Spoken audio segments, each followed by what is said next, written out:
Polychain-backed Bitcoin L2 Botanix to shut down by July 9th. Botanix, a Bitcoin Layer 2 network backed by Polychain Capital and Placeholder, is shutting down.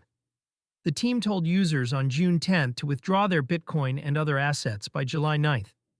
After that date, the network's validator set, called the Federation, collects any remaining Bitcoin, and other tokens left on the chain cannot be recovered.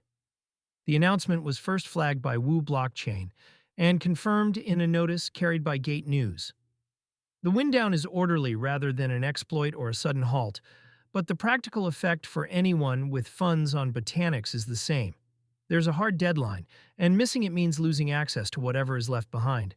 A funded network that lasted under a year, Botanix Labs raised about $11.5 million across its rounds, with Polychain Capital leading an early $8.5 million raise alongside other crypto investors.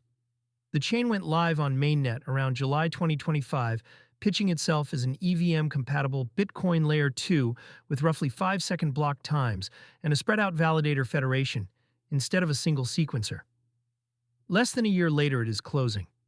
That short lifespan is the part worth sitting with. This was not an anonymous fork or a weekend project. It shipped a working mainnet, signed up infrastructure partners, and had brand-name venture money behind it.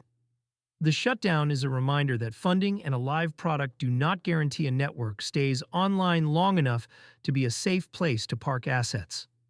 The economics the team could not solve. The stated reason goes to the heart of the Bitcoin Layer 2 pitch. Botanix said Bitcoin is used mainly as a store of value rather than for frequent transactions, so the network never generated enough fee revenue to cover the cost of running its infrastructure. Holders sit on BTC.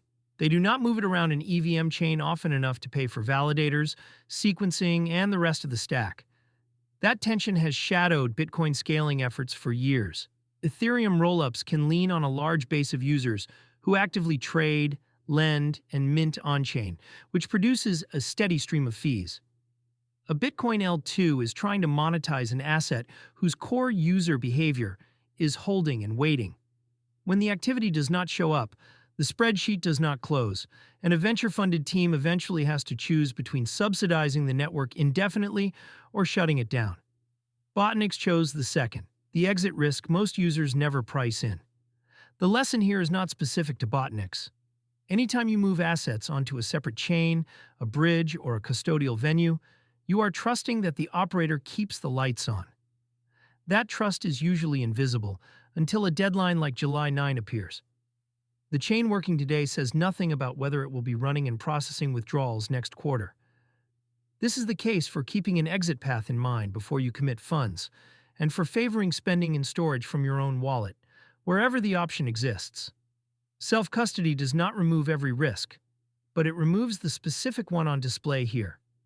A third party deciding to close down and putting your assets on a clock. On a network like Botanix, BTC bridged in is only as recoverable as the team's willingness to keep operating the bridge. There is also a quieter cost. After the deadline, the Federation sweeps leftover Bitcoin, but the notice is explicit that other tokens cannot be recovered. Anyone holding stablecoins, LP positions, or other assets on Botanix has to unwind everything, not just their BTC, inside the window. Complex DeFi positions are exactly the kind of thing that takes longer than a few weeks to exit cleanly. The backdrop for the timing.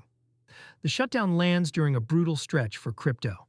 Bitcoin trades near $61,250 as of June 10, 2026, down 8.6% over the past week, with the Crypto Fear and Greed Index sitting at 14, deep in extreme fear. On-chain activity and risk appetite both contract in conditions like this, which makes a fee-dependent network even harder to sustain. A chain that needs transactions to pay its bills is in the worst possible spot when users pull back to cash and cold storage. Botanix has not signaled that user funds are at risk if people act before the deadline, and the wind down reads as a controlled exit rather than a failure to honor withdrawals. The burden now sits with users to actually move,